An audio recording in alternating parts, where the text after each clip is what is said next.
비가 오는 가운데도 이렇게 예배의 자리를 또 기도의 자리를 지키시는 성도님들 가운데 하나님의 한없는 축복과 은혜가 넘치길 원합니다. 할렐루야. 설교를 시작하면서 한 가지 예화를 얘기하려고 합니다. 알고 계신 분들도 계시겠지만 이 알렉산더 대왕에 대한 얘기를 잠깐 하려고 합니다. 알렉산더 대왕은 14년 동안 이렇게 제위하면서 이렇게 헬라 제국의 전성기를 이끌었던 인물로 우리가 잘 알고 있습니다. 그는 자신의 군대로 수많은 정복들을 이루어냈고 단 한 번도 패배하지 않았다. 그래서 굉장히 전설적인 인물로 이렇게 역사에 남아 있습니다. 그래서 알렉산더 대왕이다 이렇게 얘기를 하면 우리가 흔히 용맹하다, 위대하다, 용감하다, 대단하다 이런 생각들이 먼저 떠오를 것입니다. 그런데 여러분, 이 예화에 등장하는 내용을 보면 알렉산더 대왕의 이 군대 부하 중에 알렉산더라는 병사가 있었던 것을 우리가 들어볼 수가 있습니다. 동명이인이죠. 그래서 알렉산더 대왕의 군사 그 부하 중에 알렉산더가 있는 것입니다. 이 병사 알렉산더라는 사람은 참 안타깝게도 이름값을 못하는 사람이었습니다. 그는 알렉산더 대왕과는 달리 전투에 나갔을 때 용감히 싸우지 않고 뒤편으로 물러나기가 일쑤였고 겁을 먹고 목숨 부지하기에 급급했다라고 이야기를 합니다. 이에 그 병사 알렉산더의 모습을 보고 동료 병사들은 항상 이름값도 못하는 놈 이렇게 하면서 손가락질하고 욕을 했다고 합니다. 이 병사 알렉산더가 하도 이게 도망가고 막 이렇게 하니까 이 소식이 점점 전파되어서 이 알렉산더 대왕의 귀에까지도 들어갔다고 합니다. 그랬더니 알렉산더 대왕이 병사의 막사에 찾아온 것입니다. 그리고 병사 알렉산더를 찾아내서 큰 소리로 이렇게 명령했다고 합니다. 지금 당장 내 이름을 바꿔라. 아니면 내 삶을 바꿔라. 너의 삶을 바꿔서 알렉산더라는 이름이 영광스럽게 해라. 이러면서 화를 냈다고 합니다. 너 그렇게 살 거면 차라리 이름 바꾸던가 아니면은 네 삶을 바꿔라. 이 알렉산더라는 이름이 영광스럽게 해라. 이렇게 강력하게 얘기했다는 예화가 있습니다. 여러분, 이 이야기는 자신이 불려지는 이름, 이 불려지는 이름과 삶이 일치되어야 한다는 것을 보여주는 예화입니다. 사람들은 알렉산더라는 이름을 들을 때 알렉산더 대왕처럼은 아니더라도 그래도 어느 정도는 똑같진 않을지라도 어느 정도는 비슷한 정도는 해주지 않을까라는 생각을 할 수밖에 없는 것이죠. 그러나 병사 알렉산더는 전혀 그렇지 않았다는 것입니다. 이름은 알렉산더인데 겁쟁이에 자기 목숨 부지하기에 바쁜 그런 초라한 인생이었던 것이죠. 여러분, 이런 사람들은 생각보다 많이 있습니다. 제 군 생활에도 한 명 있었는데요. 이거를 얘기를 해야 되나 말아야 되나 좀 고민을 많이 했는데 삶과 이름이 불일치하는 사람 중에 땡 엘리야 씨가 있었습니다. 근데 성은 얘기하지 않겠어요? 엘리야 많겠죠, 사람들. 땡 엘리야 씨가 있었는데 저보다 선임이었습니다. 그런데 이 네 글자로 이름이 지금 굉장히 특이했는데 뭔가 엘리야라는 이름을 들으면 여러분 어떻습니까? 갈멜산 전투의 이 모습이 막 떠오르면서 뭔가 막 믿음으로 하고, 그리고 일단 부모님이 엘리야라고 지어줬다는 것도 믿음의 가정이라는 거 아닙니까? 뭔가 이렇게 할 것 같은데 여러분 전혀 그렇지가 않았었습니다. 정말 안타깝게도 제가 운전병이었거든요. 그래서 선임이니까 운전병인데 이 운전병들은 밖에 출입을 좀 자주 합니다. 그러면 이제 간부가 안 보일 때면은 자꾸 이상한 짓을 하는 거예요, 여러분. 그래서 막 간부가 잠깐 자리 비워줄 때 막 마트 가가지고 막 술 사와가지고 몰래 훔쳐오고 막 이상한 짓을 많이 했습니다. 엘리야라는 이름이 참 부끄럽게도 세속적인 군 생활을 이어나갔습니다. 성도 여러분, 이러한 삶을 보면서 위대한 선지자 엘리야 이런 모습이 떠오르게 했습니까? 술 가져오고 막 이상한 짓 하고 이런 것들 보면서요. 아닙니다. 그 선임을 보면은 차라리 다른 이름을 갖는 것이 훨씬 좋지 않았을까? 오히려 이 엘리야라는 이름이 저 사람한테 참 힘든 일이겠다. 우리 주변에 보면 막 요한이라는 이름도 있고 막 진짜 많지 않습니까? 그런 이름들. 그런 이름들 가진 사람들 보면 참 힘들겠다 이런 마음도 들 때가 있습니다. 여러분, 우리에게도 모두 다 이름이 있죠. 그리고 그 이름에는 아마 각자 의미가 다 담겨 있을 것입니다. 그런데 그 이름의 의미와 실제 삶이 달라지면 이제 곤란한 상황이 펼쳐진다는 것입니다. 이름과 삶이 불일치할 때 우리는 매우 난감한 상황을 맞게 됩니다. 주어진 이름에 걸맞는 삶이 매우 중요하다라고 볼 수 있는 것이죠. 그런데 성도 여러분, 오늘 성경 말씀에 하나님께서 우리에게 주신 이름이 있습니다.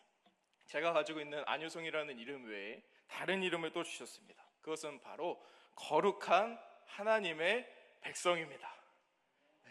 앞에 이렇게 해놓고 하니까 굉장히 좀 무거운 얘기 같죠? 거룩한 하나님의 백성이다 너희는, 이런 이름을 하나님께서 주셨습니다. 오늘 본문 레위기 11장 45절 말씀을 함께 읽어보도록 하겠습니다. 시작. 나는 너희의 하나님이 되려고 너희를 애굽 땅에서 인도하여 낸 여호와라. 내가 거룩하니 너희도 거룩할지어다. 아멘. 또 베드로전서 2장 9절부터 10절 말씀은 또 이렇게 말씀하고 있습니다. 함께 읽겠습니다. 그러나 너희는 택하신 족속이요 왕 같은 제사장들이요 거룩한 나라요 그의 소유가 된 백성이니 이는 너희를 어두운 데서 불러내어 그의 기이한 빛에 들어가게 하시니에 아름다운 덕을 선포하게 하려 하심이라. 너희가 전에는 백성이 아니더니 이제는 하나님의 백성이요 전에는 긍휼을 얻지 못하였더니 이제는 긍휼을 얻은 자니라. 아멘. 우리는 거룩한 하나님의 백성인 줄로 믿습니다. 할렐루야. 그렇다면 우리는 이 이름에 맞춰서 거룩해야 합니다.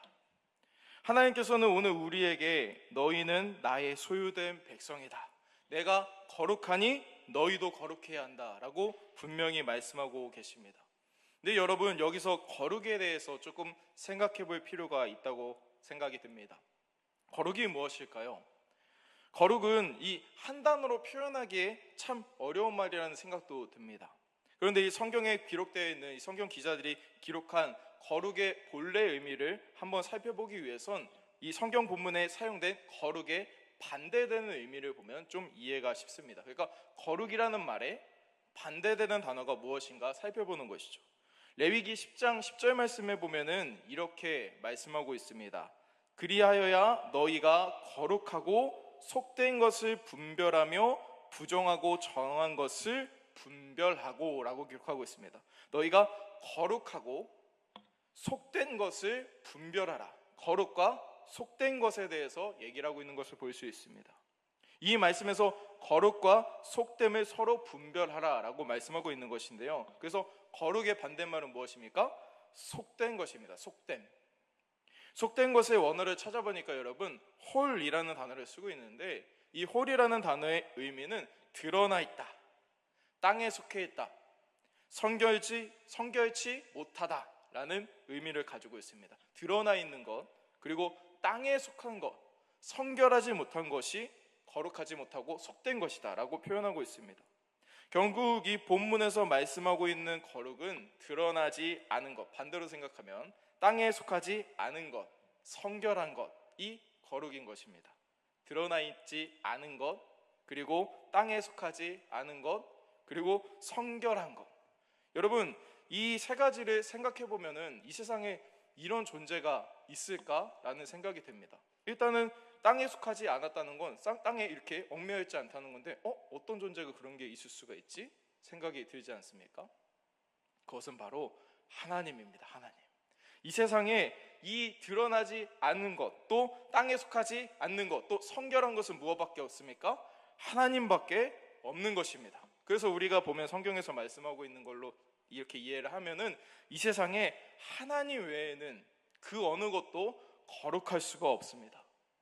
그런데 이렇게 생각하면 뭔가 좀 이상합니다.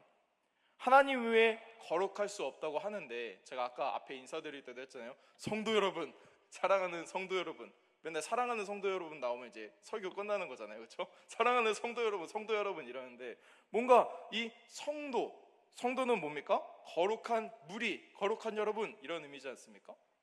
거룩한 것은 하나님밖에 없다고 그랬는데 왜 성도라고 부를까? 이런 생각이 들지 않습니까? 이런 것은 어떻게 이해할까요? 이것은 하나님과의 관계로 이해해야 됩니다. 관계. 비록 속된 것이라도, 드러나 있는 것, 땅에 속한 것, 성결치 못한 것이라도, 땅에 속한 것이라도 하나님으로 인해서 하나님과의 관계가 있을 때 그게 거룩하게 되는 것입니다. 할렐루야. 비록 인간은 죄인으로서 땅에 속하여 스스로 절대 거룩해질 수 없지만 하나님과의 관계를 맺고 하나님 말씀에 순종하고 하나님을 따라 살면 그 관계로 인해서 우리가 성도다, 거룩한 무리다 라고 불림을 받을 수 있는 것입니다. 하나님의 소유, 거룩한 백성, 하나님의 백성으로, 거룩한 백성으로 우리가 불릴 수 있다는 것이죠. 우리 모두 성도의 삶을 살기 원합니다. 할렐루야. 그런데 제가 참 성경 말씀을 보고 또 설교를 준비하면서도 가끔씩 그런 생각이 듭니다. 성도님들 이렇게 얘기하면은 아멘이라고 하시면서 이렇게 공감을 하실까? 아니면은 정말 진짜 말이 쉽지 저거 너무 하기 힘든 거 아니야? 이런 생각을 하실까? 이런 생각을 가끔 하거든요. 정말로 이 성도가 된다는 것, 거룩한 사람이 된다는 것, 거룩한 백성이 된다는 것이 쉽지 않은 일이라는 생각이 정말 많이 듭니다. 한번 여러분 가슴에 손을 얹고 생각해 보기 원합니다. 스스로 내가 성도인가? 하나님과 관계하는 하나님의 소유된 거룩한 백성으로서 내가 살고 있는가? 한번 생각해 보기 원합니다. 본문의 이스라엘 백성들은 본래 애굽의 노예로 살았었습니다. 그들은 애굽에서 속된 삶을 계속해서 살고 있었어요. 땅에 속한 그런 것들을 따르며 살고 있었죠. 그런데 하나님께서는 이 노예로 살고 있었던 소위 속된 이 이스라엘 백성들을 출애굽시키시고 시내산에서 그들과 언약을 맺었습니다. 출애굽기 19장 5절부터 6절 말씀 함께 읽겠습니다. 시작. 세계가 다 내게 속하였나니 너희가 내 말을 잘 듣고 내 언약을 지키면 너희는 모든 민족 중에서 내 소유가 되겠고 너희가 내게 대하여 제사장 나라가 되며 거룩한 백성이 되리라. 너는 이 말을 이스라엘 자손에게 전할지니라. 아멘. 하나님께서는 언약을 맺은 이스라엘 백성들을 더 이상 노예라고 또 속된 존재라고 부르지 않으셨습니다. 하나님께서는 그들을 내 소유요 거룩한 백성이라고 부르셨다는 사실을 우리가 기억하기 원합니다. 거룩하신 하나님과 관계를 맺는 순간 그 관계성 때문에 이스라엘 백성들이 노예에서 거룩한 하나님의 백성으로 이렇게 불릴 수 있게 된 것입니다. 그런데 여러분 자세히 보면 이 이스라엘 백성들이 처음에 관계를 맺을 때는 좋아 보였는데 좀 지나고 나니까 시간이 지나고 나니까 계속 변질되는 모습을 우리가 성경을 통해 볼 수가 있습니다. 이스라엘 백성들이 거룩한 하나님의 백성이라는 이름을 받았는데 그 이름에 걸맞는 삶을 살지 못했다는 것입니다. 마치 알렉산더 대왕이 알렉산더 병사를 보듯이 그렇게 이름에 걸맞지 못한 삶을 살았던 것이죠. 이스라엘 백성들은 기나긴 광야 생활이 끝나고 가나안 땅에 들어갔습니다. 근데 그 땅에 들어섰을 때 여러분 무엇을 보았습니까? 많은 우상들을 보게 되었습니다. 이방 나라, 다른 나라들이 섬기고 있는 이런 멋있는 번쩍거리는 뭔가 세련된 것 같고 현대적이어 보이는 그런 우상을 보게 되었다는 것입니다. 거룩하고 구별되어야 할 이 이스라엘 백성들이 속된 것들에 마음이 빼앗기기 시작했습니다. 이스라엘 백성들이 제사를 드리고 또 예배라는 종교 행위는 가지고 있었지만 속된 마음을 가진 그들은 진심으로 하나님을 거룩하게 예배하고 섬길 수가 없었습니다. 땅에 속한 우상 숭배에 눈이 멀어 더 이상 하나님의 소유, 하나님의 거룩한 백성이라는 이름을 감당하기 어려운 지경에 이르게 된 것입니다. 광야에서 하나님의 역사하심을 직접 봤습니다. 이스라엘 백성들은 불기둥 막 나오고 그냥 구름기둥 있고 이런 것들 그냥 봤어요. 실제로 바다가 갈라지고 이런 것들 다 봤단 말이죠. 그런데도 불구하고 이 이스라엘 백성들이 속수무책으로 넘어집니다. 다 경험하고 실제로 보고 하나님의 역사하심을 다 봐놓고 약속도 대놓고서 언약의 말씀도 받아놓고 흔들리는 것을 볼 수 있습니다. 이스라엘 백성들이 이런데 우리가 거룩한 삶을 사는 것이 얼마나 어렵겠습니까? 하지만 여러분 우리에겐 우리를 거룩으로 인도하시는 분이 있다는 것을 기억하기 원합니다. 할렐루야. 우리는 할 수가 없습니다. 우리는 땅에 속하였고 성결치 못하고 그리고 우리가 하나님 앞에 거룩하게 나아갈 수가 없는 존재입니다. 하지만 성령님께서 함께 하실 때 우리가 거룩의 길로 날마다 나아갈 수 있습니다. 고린도전서 3장 16절에서는 이렇게 말씀하고 있습니다. 한 목소리를 읽겠습니다. 시작. 너희는 너희가 하나님의 성전인 것과 하나님의 성령이 너희 안에 계시는 것을 알지 못하느냐. 아멘. 우리는 거룩으로 이끄시는 성령 하나님이 우리 안에 계시다는 것을 기억하셔야 합니다. 여러분, 성령 받으셨습니까? 거룩한 길로 성령님께서 인도하십니다. 나는 할 수 없지만 성령님께서, 하나님께서 하시는 것입니다. 하나님의 백성이라는 이름에 걸맞는 삶을 살 수 없는 더러운 안효성이지만 하나님께서, 성령님께서 내 마음에 들어오셔서 내 삶을 이끌어 가시고 결국엔 거룩의 길로, 거룩한 백성의 길로 나아가게 하신다는 것입니다. 여러분, 우리는 속됨을 사랑하고 세상으로 나아가려고 하지만 성령님은 우리를 자꾸만 돌려서 다시 거룩의 자리로 돌려놓으십니다. 바라기는 여기 계신 모든 성도 여러분, 하나님을 의지하여서, 성령님을 의지하여서 하나님 안에 거룩한 삶을 누리기 원합니다. 하나님과의 관계를 맺음으로, 하나님의 말씀에 순종함으로 거룩한 백성, 하나님의 소유라는 이름에 걸맞는 삶을 살아가기 원합니다. 그리고 우리가 또 하나 마지막으로 기억할 것은 이 거룩한 이름에 맞게 사는 것이 선택이 아니라는 것입니다. 선택이 아니에요. 내가 거룩하게 살다가 말다가 이런 게 아니라는 겁니다. 하나님의 소유된 백성에게 거룩은 여러분 요청이 아닙니다. 명령입니다. 명령.